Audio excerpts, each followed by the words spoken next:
बाबा रामदेव ने पतंजलि की कोरोनिल दवा पर हुए विवाद को लेकर सफाई दी। उन्होंने बुधवार को प्रेस कॉन्फ्रेंस कर कहा कि कोरोना के इलाज के लिए पतंजलि की कोरोनिल और श्वासरी दवा पर कोई कानूनी प्रतिबंध नहीं है। आज से हमारी कोरोनिल किट देश भर में उपलब्ध हो जाएगी। हमने अलग अलग राज्य सरकार से भी बात की है। रामदेव ने कहा कि आयुष मंत्रालय ने सिर्फ इतना कहा कि आप क्यूरो शब्द का इस्तेमाल मत कीजिए, तो हमने कहा ठीक है, इसे कोविड क्यूरो ना कहकर कोविड मैनेजमेंट कह लेंगे।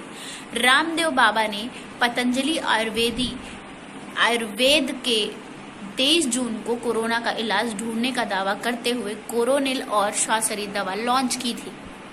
इसके बाद 5 घंटे बाद केंद्र ने कहा कि पतंजलि के इस दावे को फैक्ट और वैज्ञानिक तथ्यों की जानकारी नहीं है। केंद्र ने कहा कि पतंजलि इस दावे की जानकारी दे और हमारी पूरी जांच होने तक इसका प्रमोशन और विज्ञापन न करे।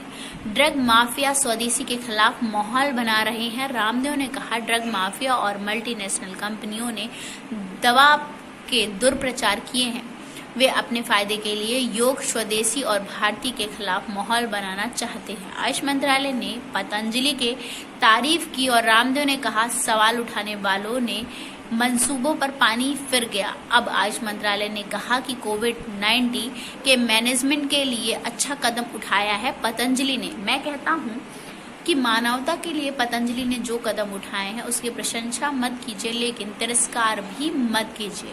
प्रोटोकॉल के आधार पर जो रिसर्च, रामदेव ने कहा, इस तूफान को कंट्रोल करने के लिए कोरोना के लक्षणों के ऊपर हमने जो दवाओं के असर पर जो भी रिसर्च था वह सब आयुष मंत्रालय को जमा किया है। क्लिनिकल ट्रायल और प्रोटोकॉल नहीं बल्कि मेडिकल एक्सपर्ट ने बनाया है, उसी के आधार पर हमने रिसर्च किया है। 10 से ज्यादा बड़ी बीमारियों पर हमने रिसर्च के लेवल 3 को पूरा कर चुके हैं। रिसर्च को आगे बढ़ाएं। और कोरोनिल पर जारी विवाद पर रामदेव ने कहा, हमारे पास आयुर्वेदा और रिसर्च करने वाले 500 सीनियर साइंटिस्ट की टीम है और ये आचार्य बालकृष्ण के नेतृत्व में रात दिन काम करते हैं। हमने कोरोना पर रिसर्च कर डाटा रखा तो मानो तूफान आ गया। ड्रग माफियाओं को भारतीय से परेशानी हुई, क्यों? उन्होंने यह रिसर्च का ठेका लिखा के रखा है। ये समानतावादी और साम्राज्यवादी सोच है। कोई वेद पढ़ा हुआ आचार्य कैसे रिसर्च कर सकता है? जो हंगामा कर रहे हैं उन्हीं के बनाए हुए प्रोटोकॉल के आधार पर हमने रिसर्च किया, इससे आगे बढ़ाएंगे। लाइसेंस लेकर बनाई दवा। रामदेव ने 3 दवाइयां दिखाते हुए कहा, ये जो मेरे हाथों में औषधियां हैं, ये आयुष मंत्रालय से इनका लाइसेंस लेकर बनाया है। आज कुछ लोग इस पर हंगामा कर रहे हैं।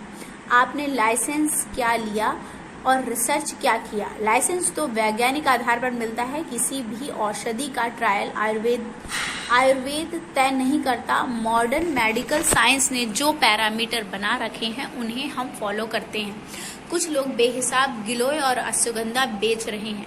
रामदेव ने कहा, हमने कोरोनिल और श्वासरी के ड्रग लाइसेंस परंपरागत प्रक्रिया के आधार पर लिया है।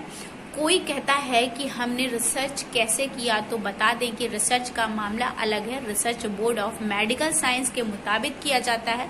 कुछ लोग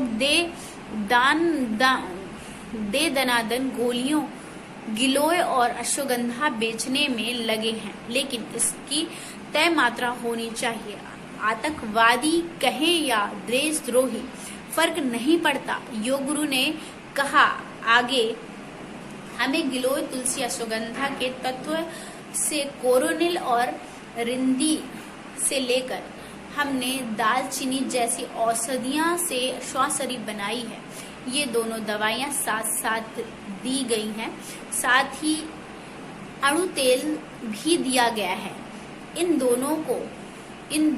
इन तीनों का एक साथ क्लिनिकल ट्रायल किया गया है और रजिस्ट्रेशन और रिसर्च दोनों की प्रक्रिया अलग अलग है। हमने आतंकवादी कहें तो देशद्रोही कहें, कोई फर्क नहीं पड़ता।